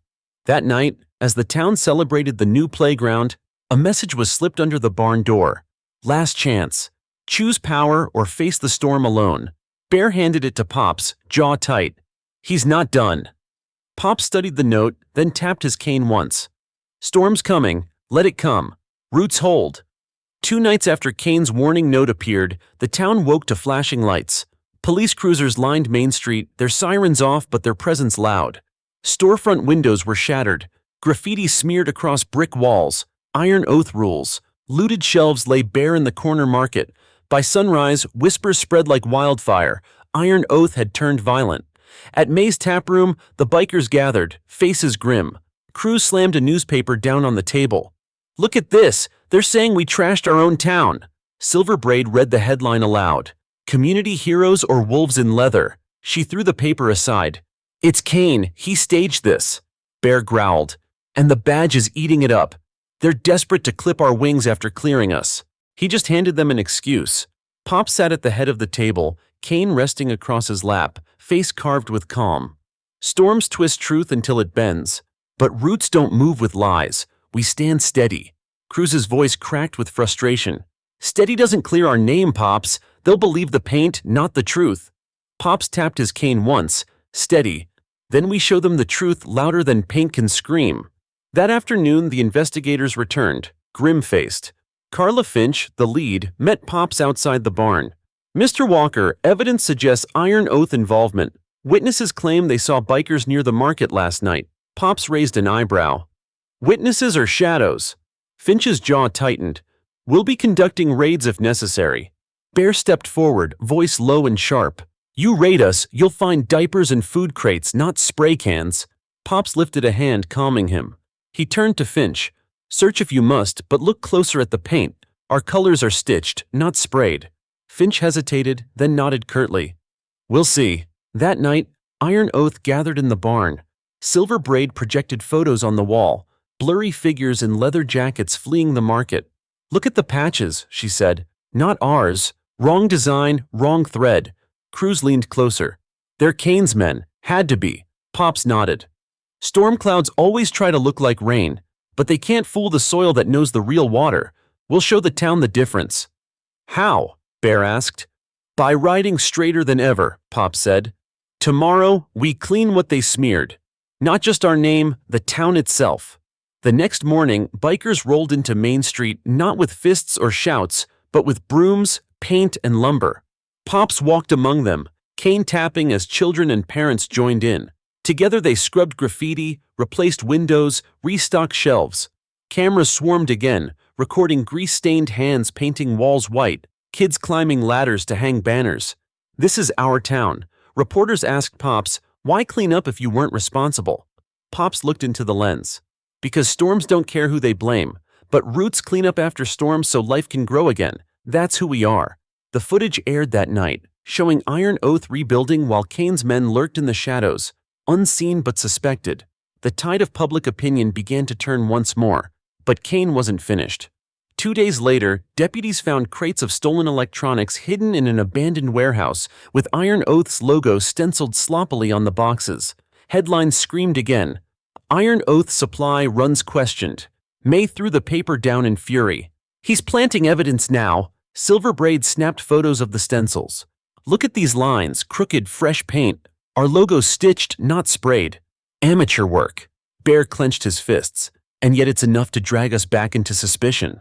Pops tapped his cane slowly, eyes narrowing. "Storm's louder now, but roots don't break louder. They hold deeper. We gather proof, not rage. Truth will choke his lies." That night, Pops sat on his porch, Bear and Silver Braid nearby. The cicadas sang, engines rumbled faintly from riders keeping watch on the road. Bear asked, "How long can we hold, Pops? He's framing us faster than we can clear our name." Pops sipped his tea, gazed steady on the horizon. "As long as it takes, because storms always burn themselves out when roots refuse to fall. And Kane's storm is fueled by pride. Pride always runs out of air." Across town, Kane raised a glass in a smoky bar. "He's cleaning up my messes for me," he sneered. "Soon enough, the town will choke on doubt. Then Henry Walker will bend." But outside, a young local recorded his words through a cracked window, phone light blinking red. The clip was short but clear. Kane boasting about framing Iron Oath. It wouldn't take long for that ripple to reach Pops. The clip surfaced at dawn. A teenager named Eli, who had been delivering bread near Kane's hideout, uploaded it to social media. In shaky footage, Kane's voice cut through smoke and laughter. "He's cleaning up my messes for me. Soon enough, the town will choke on doubt. Then Henry Walker will bend." The post exploded. Within hours, every phone in town buzzed. Hashtags blazed. Hashtag Kane framed. Hashtag Iron Oath truth. Stand with Pops. At May's taproom, Cruz nearly spilled his coffee as he shoved his phone across the table. "Pops, it's everywhere," he confessed. "The whole state's watching." The room erupted. Writers slapped the table, cheering. Bear grinned for the first time in days. Finally, proof. This storm's about to clear. But Pops didn't smile. He stirred his tea slowly, eyes distant. Storms don't stop when thunder's caught on tape. Sometimes they thrash harder before they die. Silver Braid frowned. "You think Kane will strike back?" Pops tapped his cane once. "I know he will." By midday, the investigators returned. Carla Finch herself walked into May's, tablet in hand. The clip paused on Kane's sneering face. She looked at Pops. "This changes everything.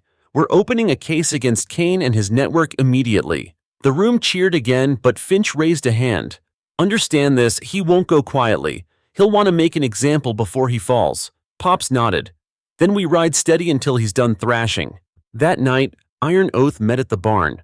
The clip played on a projector, Kane's words echoing through the rafters. Cruz pounded the table. "We should go after him now, end this before he comes for us." Bear shook his head. "That's what he wants, us looking like aggressors." Silver Braid folded her arms. "So what? We sit and wait for him to strike?" All eyes turned to Pops. He stood slowly, cane tapping against the floor. "Kane thinks power means control. He doesn't understand that roots outlast storms. We don't hunt him, we don't bend to him, we let his pride undo him, but we stay ready." The barn filled with nods, though Cruz still shifted uneasily. The next day, Kane's storm hit. A convoy of black bikes and trucks rolled into town, engines snarling like thunder. They parked right in front of May's, blocking the street. Kane himself stepped out, cigar in one hand, arrogance in the other. "Walker!" he bellowed. "Come out and face me, old man!" The townsfolk scattered, pulling children indoors. Windows filled with faces, cameras ready. Kane grinned, knowing the whole town and likely the whole state was watching. Pops emerged slowly from the taproom, Bear and Silver Braid flanking him. He leaned on his cane, unshaken. "You want me, Kane?" Pops said. "I'm here," Kane sneered. "You think one shaky video ruins me? You think the state scares me? No, fear is power, and tonight they'll all fear me." At his snap, his men unloaded bats and chains from their trucks. Engines revved, echoing like war drums. But then, another sound rose. Harleys, dozens, then hundreds. From every corner, Iron Oath riders poured in, engines roaring as one. They lined both sides of Main Street, headlights blazing, chrome gleaming. The air vibrated with their thunder. Cruz shouted over the roar, "You wanted to face Pops? Now you face us all!" The crowd erupted, townsfolk cheering, phones streaming live. Kane's grin faltered. He hadn't expected the entire town to stand with Pops. Pops tapped his cane once, the sound somehow carrying through the roar. Silence fell. "Kane," Pops said calmly, "storms that roar the loudest break the quickest. You've lied, framed, threatened. But truth already showed your face to the world. Every man here, every child in these windows, knows who you are now. You can thrash, but you've already fallen." Kane's hand twitched toward his jacket pocket, eyes wild. For a moment, the square froze, but before he could move, deputies surged in, led by Carla Finch herself. "Victor Kane, you're under arrest for racketeering, conspiracy, and criminal intimidation." His men raised weapons, but the sight of hundreds of bikers, townsfolk with cameras, and deputies with badges broke their will. One by one, chains and bats clattered to the pavement, engines died, the storm cracked. As Kane was cuffed and dragged away, he spat at Pops. "You'll regret this. You think truth keeps you safe?" Pops looked at him evenly. "Truth doesn't keep me safe, Kane. It keeps me steady. That's more than you'll ever know." The crowd erupted, chants of "Pops, Pops, Pops," filling the night. Engines roared in triumph. Later, Pops sat on his porch, Bear and Silver Braid beside him. Cruz leaned on the railing, eyes wide with awe. "You didn't even raise a hand, Pops, and you still beat him." Pops sipped his tea, a faint smile on his lips. "Storms burn themselves out. All you have to do is stand steady till they do." Bear chuckled. "Well, Pops, I'd say the storm's finally over." Pops gazed at the horizon, Kane resting across his knees. "This storm maybe, but roads are long, and roots have to hold for every mile." The cicadas hummed, the town at peace again. Iron Oath stood stronger than ever, not because they fought, but because they stood. The town awoke to silence the morning after Kane's arrest. No black trucks prowled Main Street, no whispers of doubt gnawed at neighbors. Instead, the air felt lighter, as if the storm clouds that had hung heavy for weeks had finally blown past the horizon. At May's taproom, families gathered not in fear but in celebration. Children handed Pops drawings of motorcycles with angel wings, their crayon lines bold and messy. May fussed over him, sliding extra biscuits onto his plate. "Eat, Henry. You stood steady through the worst storm I've seen in my life. The least I can do is feed you till you burst." Pop smiled faintly, sipping his tea. "May, you've been feeding me steady since before Cruz could walk. But I'll take the biscuit." The riders laughed, their voices carrying warmth instead of anger. For once, Iron Oath's barn echoed with music instead of tension. Bear leaned across the table, grinning. "Feels strange, Pops. No threats hanging over us, no cameras waiting to twist our every move. Almost too quiet."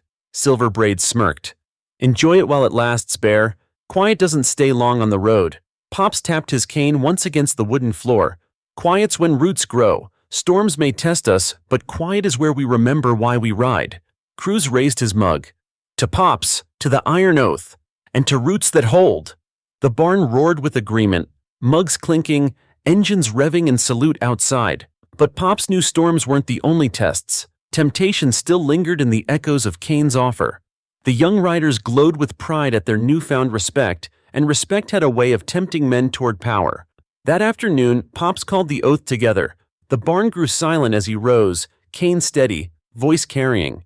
"Brothers, sisters, the storm's past, Kane's in chains, the badge has seen the truth, but listen well, this is the moment most men fall. Not in storms, but in sunshine. When the world cheers your name, pride whispers louder than enemies ever did." Cruz shifted in his seat, guilt flashing across his face. Bear nodded, arms folded. Silver Braid leaned against the wall, recording as always. Pops continued. "Iron Oath never rode for power. We rode for people. For the farmer with broken tractors, for the kids with empty shelves, for the widow left standing alone. That oath doesn't change just because the world calls us heroes."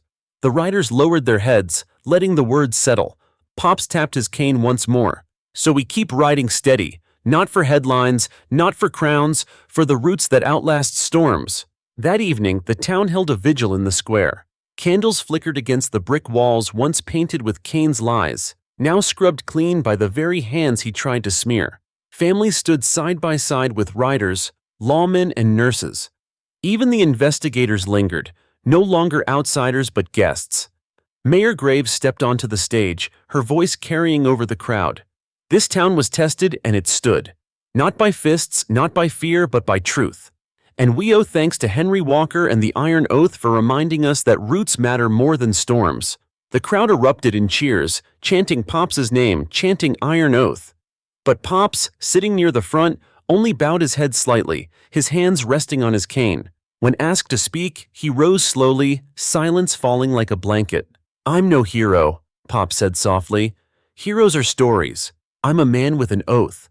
And so are these riders behind me. We stood because the town stood with us. And if we keep standing together, no storm, no badge, no gang, no pride can break us." The crowd roared, candles raised high, engines revving low in harmony. Back at his porch later that night, Pop sat with Bear and Silver Braid. The stars spread wide above, the hum of cicadas steady. "You think it's really over, Pops?" Bear asked. Pops gazed at the horizon, tea steaming in his hand. "Storms never end forever, son. Roads are long and winds always return. But roots hold. That's what matters." Silver Braid smiled faintly. "And you, Pops, you're the strongest root this town's ever known." Pops chuckled. "Maybe, but roots don't grow alone. They tangle, they share, they hold each other up. That's what Iron Oath is. Not me, us." The three sat in comfortable silence, the road stretching before them unseen but steady. In the jail miles away, Kurt Reddick stared at the blank ceiling of his cell. Kane's men were scattered, their leader silenced. Yet Pops's words still rang in his head, louder than steel bars or concrete walls. Strength isn't in the swing, it's in standing when you've lost everything and still choosing right. For the first time, he wondered if maybe, just maybe, truth could stand longer than pride. The next morning, the Iron Oath rode again. Not in defiance, not in triumph, but in steady service, delivering food to a shelter, repairing fences on a farm, guiding children across the street. Engines roared not as thunder, but as roots, steady and true. Pops rode in the sidecar, Kane across his knees, wind in his face. And as the town waved, as children cheered, he knew storms would come again, but the oath would hold. Always.